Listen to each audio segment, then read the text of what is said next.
समयको मागनी सुहाउँदो रित हो यो, अन्यथा कहाँ हो र प्रेमकै जित हो यो।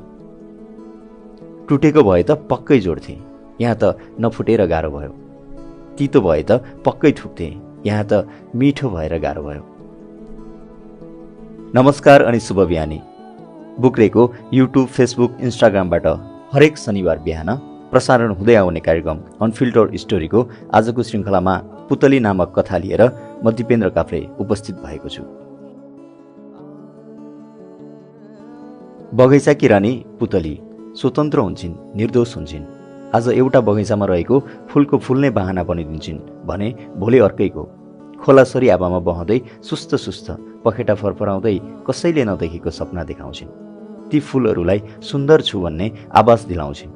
यो कथा त्यो फुलको हो जो भड्किएको छ जिन्दगीको बाटोमा, तर फुल्न बिर्सिएको छैन। यहाँ त्यो फुललाई उसको जीवनको महत्त्व अरू कोहीले नभएर एउटा पुतलीले सम्झाउँछिन्।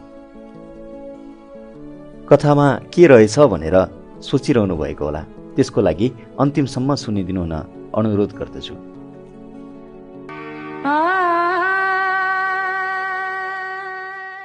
मेरी उनी 2 मुटु 1 ज्यान भएको 5 महिना जति भयो। उनलाई भर्खरै जचाएर हस्पिटलबाट फर्काउँदैछु। मेरो खुसीको कुनै स्तर नै छैन। लाग्छ म संसारकै सबैभन्दा भाग्यमानी व्यक्ति हुँ। उनलाई पनि यही कुरा बारम्बार दोहोऱ्याउने गर्छु। उनलाई पत्नीको रूपमा पाउनु मेरो जिन्दगीको सबैभन्दा ठुलो उपलब्धि साबित भएको छ। उनी मेरो जीवनमा आउँदा आफूसँगै त्यो बालापन बोकेर आएकी छिन् जुन परिस्थिति र समयले उहिले लुटेको थियो मसँग। उनले हर्ष र अपार मायाको खोला लिएर आएकी छिन्। जिन्दगीमा यस्तो खुसी कहिले भएको थिइन जति उनीसँग हुँदा हुन्छु। जति नै बाधा अर्चन आए पनि उनी साथमा हुँदा सजिलै पार गर्छु जस्तो लाग्छ। जिन्दगीभरको साथी मात्रै होइन, मैले उनको रूपमा हराएको मेरो अतीत भेट्टाएको थिएँ। पुसको महिना जाडो भएर होला हस्पिटलबाट फर्किँदै गर्दा उनलाई घाम ताप्ने रहर लाग्छ। दिउँसोको घाम त्यो पनि जाडोको प्रिय नै हुँदो रहेछ। उनलाई लिएर शङ्खमूल पार्क आएको छु। उनलाई मनमा भित्र्याउँदा मनको हरेक कुनाले आज सूर्य जस्तै उज्यालो हाँसेको स्पर्श पाउँछन्। मभन्दा पनि धेरै खुसी त उनी देखिन्छन्। पहिलेभन्दा धेरै हाँस्न थालेकी छिन्, हँसाउन थालेकी छिन् र मुख्य कुरा त मलाई सम्हाल्न जानेकी छिन्। अरू के चाहियो र? त्यही भएर होला दैवसित आफ्नोभन्दा पनि बढी उनकै लागि माग्न थालेको छु। उनीमा म सबै कुरा पाउँछु। आमाको ममता, बुवाको त्याग अनि सानो बच्चाको निर्दोष भाव। उनी पूर्ण छिन् सबै गुणले। जीवनसाथीको रूपमा उनलाई पाउँदा मेरो जीवन आफै खुसी भएको छ। उनलाई मेरो नामको सिन्दुर हालिदिएर आफ्नो बनाउँदाको क्षण सम्झिँदै मेरो अदर मुस्कानले तनक्क तन्किन्छन्। दिउँसो भएर होला पार्क शान्त छ। उनलाई त्यहाँ बस्न राखिएको बेन्चमा राख्छु। जब जब म उनलाई हेर्छु लाग्छ मेरो नजर त्यति काबिल छैनन् त्यो सुन्दर दृश्य हेर्ने। जब जब उनको हात मेरो हातमा समातेको पाउँछु लाग्छ मेरो औँला त्यति साहसी छैनन् उनको जो त्याग अनि अमिलो विगतमा लतपतिएको हातलाई थाम्ने। तर खै कसरी म उनको लायक भएँ, या त उनलाई नै थाहा छ या त यो जोडी बनाउने त्यो दैवलाई नै। केही खान्छौ? उनको आज सुमसुम्याउँदै सोधे। उनी खोइ कुन दुनियाँमा हराएकी थिइन्। हजुरलाई के लाग्छ, छोरा हुन्छ कि छोरी? छोरा भयो नि छोरी भयो नि केही फरक पर्दैन, तर तिम्रो जस्तो नाक्ची नहोस्। म उनीतिर हेर्दै मुसु मुसु हाँस्छु। छ्या, जे पाए त्यही तपाईँ त। मेरो काँधमा प्याट्टा हान्छन् अनि हात कस्सेर समाउँछिन्। नबोली नै धेरै कुरा व्यक्त गरिदिन्छन्। घाम तापेर बस्ने क्रममा मेरो आँखा अलिकति पर रहेको बगैँचामा जान्छ। बगैँचामा फुलहरू छन् अनि त्यही एउटा पुतली देख्छु, ती फुलहरू बीच डुलिरहेको। पुतलीलाई देख्ने साथ अघिसम्म थुप्रिएको खुसी एकाएक विगतको सम्झनामा डुबेर दुःखमा परिणत भइदिन्छ। सम्झनामा ऊ आउँछे जो मेरो उजाड जीवनमा पुतली बनेर वसन्तको बहार ल्याएकी थिए। सम्झनामा ऊ आउँछे जसले जिन्दगीको महत्त्व बुझाएकी थिए, बुझाएर पुतली जस्तै केही पलमै बिलाएकी थिए। पुतलीको नियति नै यस्तै हुन्छ, कतै धेरै बेर बस्नै सक्दैनन्। फुलका थुङ्गा थुङ्गा डुलिरहन्छन्।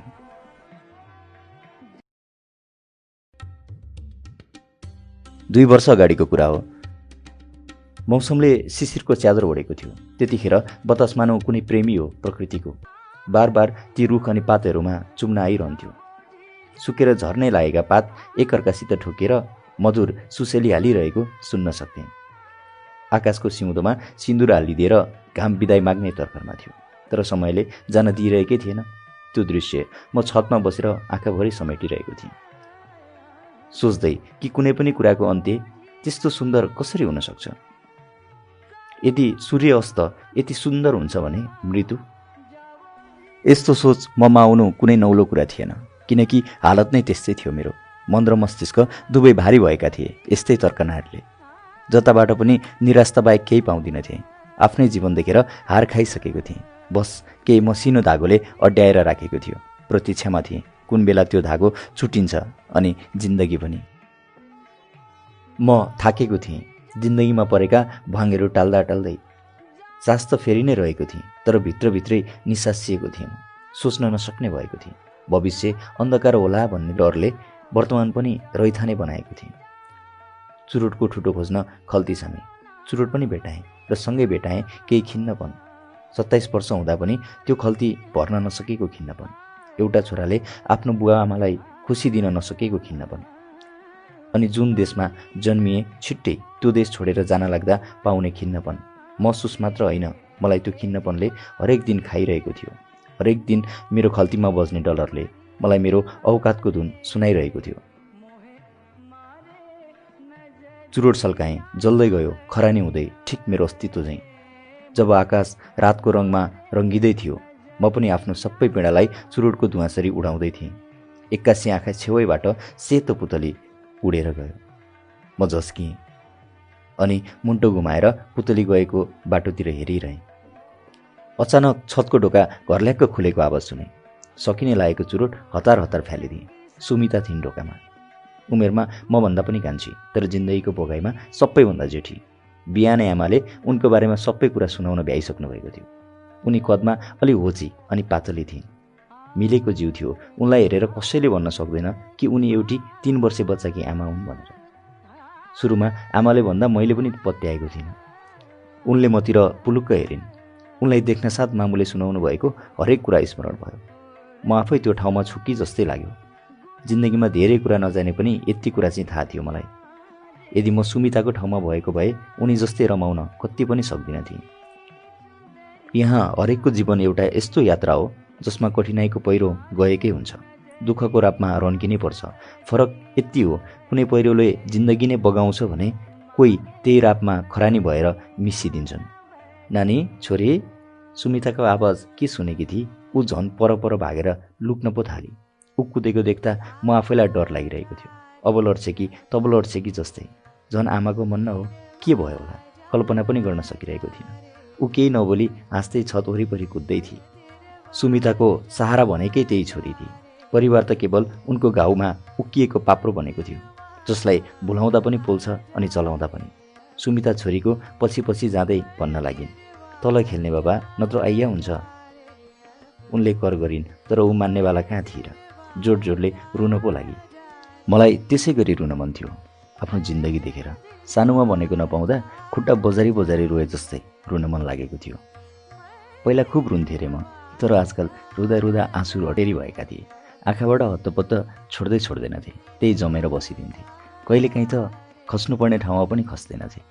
निष्ठुरी भएका थिए मेरा आँसु मसँगै। नानी रुएको देख्दा मलाई नरमाइलो लाग्यो। यतै छोडिदिनुहोस्, एकछिन खेल्छे अनि म ल्याइदिउँला नि। सुमिता केही बोलिनन्। नानीलाई त्यहीँ छोडेर तल गइन्। अघिसम्म हिक्क हिक्क गरेर रोएकी नानी मागेको पुरा हुने बित्तिकै धपक्क बलेको घाम जस्तै उज्यालो अनुहार लाएर चङ्गा समाउँदै दौडिन पो थाल्यो।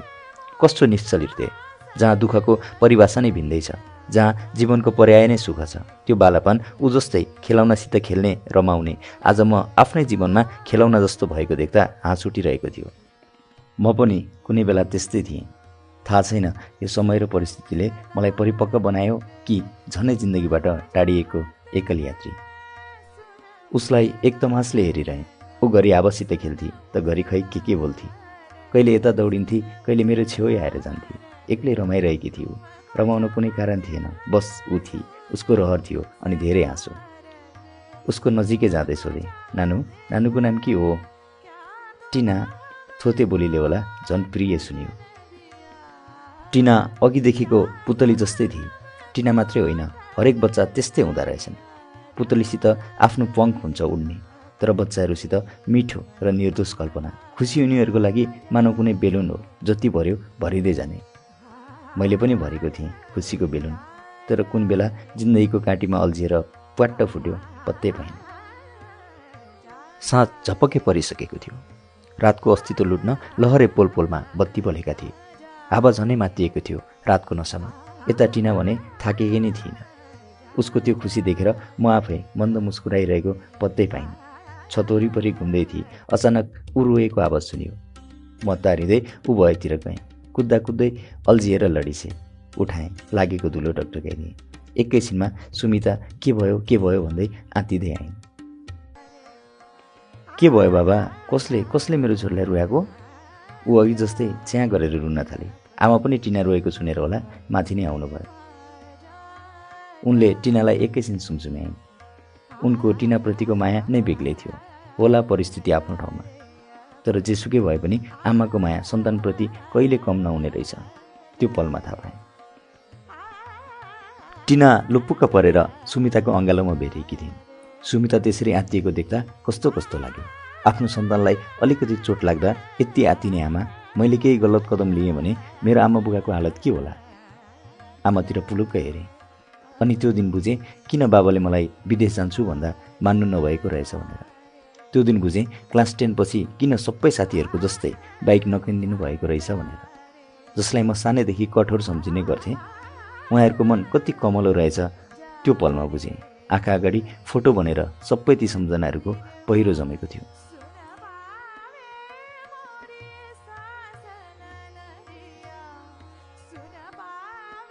नयाँ दिन, नयाँ सुरुवात एकदमै अनौठो थियो मेरो लागि। लाग्यो म बदलिँदै थिएँ। बदलावको कारण थियो बेलुका घटेको सानो घटना। जिन्दगीको कथाले यो कुरा ढिलै मागे पनि म फेरिएको थिएँ। मेरो सोच फेरिएको थियो। त्यही सोचेर एकदमै हर्षित थिएँ। छतमा उक्लिएँ एकैछिन। आफैसँग अन्तर्वार्ता गर्नु थियो। अघिल्लो दिनको म र वर्तमानको मलाई एउटै कटघेरामा उभिआए। एकान्त चाहिएर छतमाथि गएको त पहिलेदेखि नै सुमिता र टिना त्यहीँ रहेछन्। अन्तर्वार्तालाई खारेज गर्नु सिवाय अरू कुनै विकल्प नै थिएन मसँग। छतमा सुमिता लुगा धुँदै थिइन् र टिना यताउता कुदिरहेको देखेँ। टिना मलाई देख्ने बित्तिकै कुद्दै आइन् अनि भन्न लागिन्, दादा दादा चक्लेट खाने? टिनाले आफ्नो हातमा भएको चक्लेट मलाई देखाउँदै भने, नखाने नानु, तिमी नै खाऊ। खाइसु न, कति मिठो छ। उसले ओठले परेको देखेर अन्जानमै मुस्कुराउन पुगेछु। उसका ती साना हातले मेरो हातमा चक्लेट थमाइदिए। उसले दिएको चक्लेट गोजीमा हाले। आमा पनि माथि नै आउनुभयो, हातमा अचारका डिब्बाहरू लिएर। अनि सुमितासित गफमा भुलिन थाल्नुभयो। म तल जाँदै थिएँ। छोरो, केही काम छ तिम्रो आज? मामुले सोध्नुभयो। म अकमकिएँ। काम त केही पनि थिएन। छैन मामु, किन र? ए, बहिनीलाई यसो किनमेल गर्नु छ रे, देखा छैनन्, तिमी जान्थ्यौ कि भनेर। सुमितातिर हेरेँ। के भनौँ भयो। आमाले फेरि भन्नुभयो, नत्र म नै जान्छु। उता सुमिता भने आमालाई, होइन आन्टी, आफै गइहाल्छु नि म भन्दै थिइन्। हुन्छ नि त, कतिखेर जाने? मैले सोधेँ। सुमितातिर हेर्दै आमाले भन्नुभयो, एकछिनमा। बजारभरि टिना मसँगै थिए। उसले केही पनि दुःख दिइन, जसरी एउटा उमेरका बच्चाहरूले दिने गर्छन्। छप्पक्क परेर मसितै बसिरही। अनि उसै गरी उसको मिठो गफमा म भुलिँदै थिएँ। कोही बच्चासित मेरो यस्तो लगाव पहिलोपल्ट थियो। टिनामा के थियो त्यस्तो खास थाहा थिएन, तर उसित हुँदा भने रमाइलो लाग्थ्यो। बालापनको यादहरू उसले ताजा गरिदिन्थे। उसित एकैछिन बच्चा भइदिन्थे। बच्चा जसरी सोच्न थालिदिन्थे। अनि त संसार नै सुन्दर लाग्थ्यो। सबै कुरा सरल अनि सहज लाग्थ्यो। सुमिता अघि थिइन् र हामी दुई पछि पछि। मलाई भिडभाड देख्ने बित्तिकै पट्याइ लाग्थ्यो। तर त्यो दिन साथमा बोलाइरहने टिना भएर होला त्यो भिडभाड खासै फरक लागेन। हामी डुल्ला डुल्ला थाकिसकेका थियौँ। झन् सुमिता उसै त दुब्ली पातली मान्छे। लगभग सबै किनमेल सकेका थियौँ हामीले। पेटले पनि आफ्नो आवश्यकता खाना माग्दै थियो। सुमितासित मेरो राम्ररी कुरा हुनै पाएको थिएन। संसारमा यदि कोही थियो त उसको कुरा सुन्ने, त्यो थिए टिना। टिना सिवाय उसको को नै थियो र? त्यही भएर उसको स्वभाव त्यस्तो शान्त र गुपचुप हुनु स्वाभाविक नै थियो। लक्तरान भएर हामी एउटा सानो होटेलमा छिर्यौँ। धन्न भिड त्यति थिएन त्यहाँ। मगमग छाएको मोमोको बास्नाले भोकलाई झन बढाउने दुस्साहस गरिरहेको थियो। टिनाले पनि मोमो नै खान्छु भने, सुमिता भने केही पनि खान्न भनेर जिद गरिरहेकी थिए। धेरै बेर कर गरेपछि उसले पनि मोमो नै मगाइन्। रात लम्बिँदै थियो। त्यसैले दिन छिट्टै आकाशलाई छोडेर जान विवश थियो। साँझ पर्ने बेलामा हामी पनि घर पुग्यौँ। एक दिनमै टिना मेरो आदत भइसकेकी थिए। म माथि जान लाग्दा गेटमै उभिएर ऊ मलाई हेरिरहेको थिए। त्यो दृश्य अहिले पनि झलझली सम्झिन्छु। बिहानैदेखि लागेको चुरोटको तलतल मेटाउने मौका पाएको थिएँ, त्यसैले उक्लिहाले छतमा। भर्खरै वर्तमानबाट विगतमा फेरिएको दिनलाई सम्झेर मुस्कुराउँदै थिएँ। औँलाको चेपमा सल्केको ठुटो कुन बेला गएर औँला पोल्छ पत्तै हुँदैन। मेरो लागि धेरै मुस्कुराउनु भनेको पनि त्यस्तै थियो, ठिक जल्नुभन्दा अगाडि मस्तिष्कलाई लट्ठ पार्ने धुवाँ जस्तै। दादा दादा, टिनाको आवाज सुन्ने बित्तिकै हतार हतार फ्यालिदिएँ। टिनालाई बोकेर सुमिता पनि माथि नै आएकी रहेछिन्। टिना मलाई देख्ने साथ कुदेर आएर गर्लम्म अँगालो हाली। मैले उसलाई जतनसित उठाएँ। तपाईँ नभई खाना नै मान्दिनँ, सुमिता भन्दै थिइन्। यता टिना दादा अघि सुनाइसीको कथा फेरि सुनाइछु न भन्दै थिइन्। सायद पहिलोपल्ट सुमिता मसँग त्यसरी बोलिन्। माथि नै लिएर आउनु न त, टिना कथा सुन्दै खाना खान्छे नि, मैले सुमितासँग आग्रह गरेँ। टिना फुरुङ्ग भएर मतिर हेरिरहेकी थिए। उसको त्यो मुस्कानमा लुकेका सबै रङहरूले कालो रङ्गहीन रातलाई रङ्गीन बनाइदिएको थियो। एकैछिनमा सुमिता बटुकोभरि जाउलो लिएर आइन्। उनले मलाई नै दिइन् र म टिनालाई कथा सुनाउँदै खुवाउन थालेँ। बेला बेला सुमितातिर पनि हेर्थेँ। उनी पनि मेरो मनगढन्ते कथा सुनेर पुरै भुलिएकी थिइन्। यसरी नै ज्ञानी मान्छे हुनुपर्छ हस्, कथाको पात्रको उदाहरण दिँदै उसलाई भने। ल अब खाना खाने है। हजुर जस्तै ज्ञानी हो, उसको प्रश्न सुनेर म हाँसेँ। कसले भनेको? मामुले, मैले सुमितातिर पुलुक्क हेरेँ। उनले मतिर हेरिरहेका नजर फेरिहालिन्। दिनौँ जस्तो राति छतमा म, टिना र सुमिता बसेर बिताउँथ्यौँ।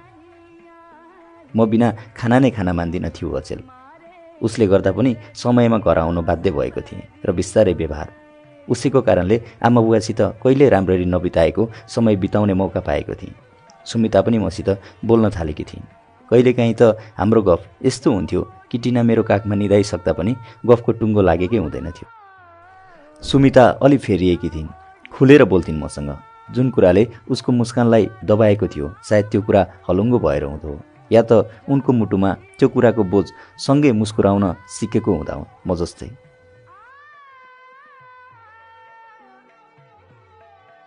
त्यो दिन सबैजना निदाइसकेका थिए, टिना पनि, बाहेक म र सुमिता। अनि हाम्रो कुराकानीको साँची ती अनगिन्ती तारा र एक्लो जुनको उज्यालोमा लुपुक्क परेर सुमिताको काँधमा निदाएकी टिना झनै प्यारी देखिएकी थिए। तपाईँलाई मैले गर्दा दुःख भयो है? सुमिता सबै गुनासो एकैचोटि पोखिन्। नानी त आजकल मलाई भन्दा धेरै तपाईँलाई नै खोज्छे। अब भोलि जचाउनु छ नानीलाई, त्यसपछि बसिन्छ कि बसिन्न टुङ्गो लाग्छ। बसिन्छ कि बसिँदैन, यो शब्दले मनमा चिसो पस्यो। बाहिर चलेको चिसो सिरेटो त्यो शब्दले पारिदिएको भुवाङबाट वात्तै मुटुमै छिरे जस्तो। केही बोलिन टिनालाई एकटकले हेरिरहेँ। यतै बस्नु क्या तपाईँ, किन जानु? बिर्सिएछु कि उनले मलाई केही भनेकी नै छैनन्। जे थाहा पाएको थिएँ सबै मामुबाट नै थाहा पाएको थिएँ, त्यसैले बेकार भनेछु कि जस्तै लाग्यो। उसको मुहारको रङ फेरिएको थियो। अघिसम्म जुन जस्तै उज्यालो मुहार एकैछिनमा औँसीको रात जस्तै भयो। बुवाको माया के हो भन्ने नै थाहा छैन उसलाई। हो, म मान्छु मैले गल्ती गरेँ, तर यसको सजाय बिचरी टिनाले किन पाउने? हजुरमा उसले त्यो माया भेट्टाएकी छे, त्यही भएर होला यति मरिहत्ते गरे कि। बिस्तारै बानी परेपछि गर्दिन। उसको आँखाबाट टिलपिल टल्किने मोती जस्ता आँसु गालाको बाटो हुँदै बिस्तारै झरेको प्रष्ट देखिन्थ्यो। यसमा मेरो भन्नु केही छैन। टिना जति मलाई माया गर्छे म पनि उति नै गर्छु। कोही बच्चा मसित यति नजिकिएको थिएन पहिला। आँसु लुकाउन म आकाशतिर हेर्न थालेँ। बाँकी तपाईँको इच्छा, आखिर त्यो गाउँ फर्केर के नै गर्नुहुन्छ र, जहाँ आफ्नोले पनि आफ्नो मान्दैनन्। तपाईँको संसार नै टिना हो र तपाईँ उसको। मैले उनलाई सम्झाउन खोजेँ। यसमा अलिकति मेरो स्वार्थपन पनि थियो। टिनालाई मबाट टाढा लैजान चाहिन। सुमिता मौन थिइन्। केही मिनटसम्म एउटा अनौठो शून्यता छायो। म जुनलाई टोलाउँदै हेरिरहेको थिएँ, ती सबै टिनासँग बिताएका क्षणहरू सम्झिँदै। भोलि नानुलाई लिएर हस्पिटल जानु छ, मौनतालाई तोड्दै सुस्मिताले भनिन्। अनि सोध्छु नि के गर्दा ठिक होला। म नि जान्छु नि हजुरसँगै। यसपालि उनले प्रतिवाद गरिनन्। न त हुन्छ भनिन्, न त हुन्न नै।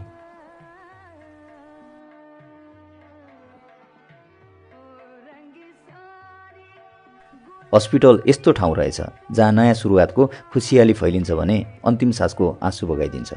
रुँदै जन्मिने अनि रुवाउँदै जाने ठाउँ हस्पिटल नै रहेछ। टिना र सुमिता भित्र थिए र म उनीहरूलाई बाहिर बसेर सबै गतिविधि निहाल्दै कुरिरहेको थिएँ। कुर्दै गर्दा त्यहाँ देखेँ हरेक सानो होस् या ठुलो सबैको मुहारमा भय थियो, तर कोहीको निको भएर फर्किएको हर्षको किरण पनि। थाहा थिएन सुमिताको जिन्दगीमा थोरै भए पनि आएको उज्यालो घामको किरण जस्तै टिनालाई कुनै रोगको कालो बादलले धपक्क छोप्ने त होइन। म निकै डराएको थिएँ। यदि संसारमा मन्दिरभन्दा ज्यादा भगवानलाई सम्झिने कुनै ठाउँ छ भने त्यो हस्पिटल रहेछ। त्यसैले प्रार्थना गरिरहेको थिएँ टिनालाई केही पनि नहोस् भनेर। केही बेरपछि फुत्त बाहिर निस्किन्। कुद्दै आइन्। म बसेको ठाउँबाट जुरुक्क उठेँ। आएर मलाई बेसरी अँगालो हालिन् र रुन थालिन्।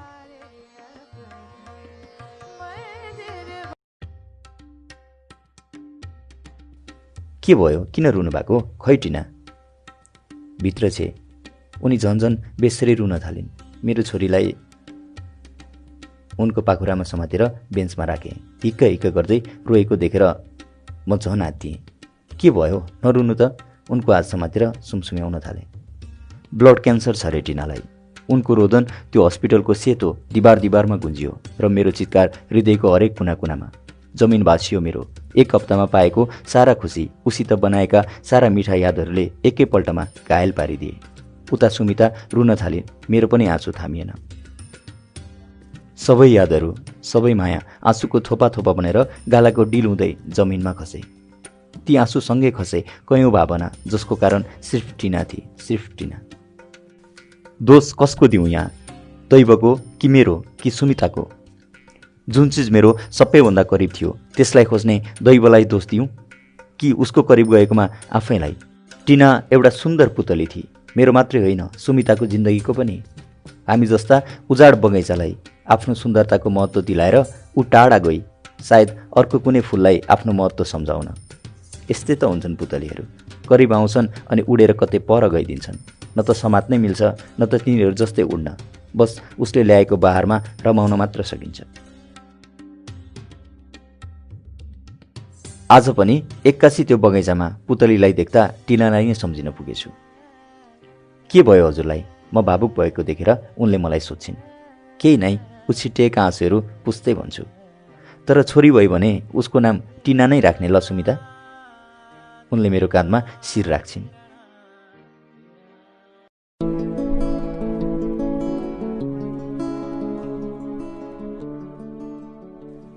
र यसरी कथा सरर आफ्नो गतिमा कुदिरहँदा बीच बाटोमै प्याट्ट रोकिन्छ। साँच्चै भन्नुपर्दा कथा वाचन गर्ने क्रममा लेखकले म आफैलाई अन्यलमा राखेका छन्। टिनालाई ब्लड क्यान्सर हुने कोसेढुङ्गासम्म त पार गरियो, तर त्यसपछि के भयो होला? जस कारणले सुमिता फेरि बन्धनमा बाँधिन्। त्यस कालान्तरमा सुमिताको जीवनको यात्रा सहज थियो होला कि कष्टकर? यदि म जस्तै तपाईहरू पनि मस्तिष्कमा भएका विभिन्न प्रश्नहरूको उत्तर पाउन चाहनुहुन्छ भने आफ्नो प्रतिक्रिया कमेन्ट, म्यासेज वा इमेल मार्फत पनि पठाउन सक्नुहुनेछ। अर्को साता पुतली कथाको बाँकी अंश लिएर आउनेछु भन्दै म दिपेन्द्र काफ्ले आजको श्रृङ्खलाबाट बिदा हुन चाहन्छु। स्वस्थ रहनुहोस्, खुसी रहनुहोस्। धन्यवाद।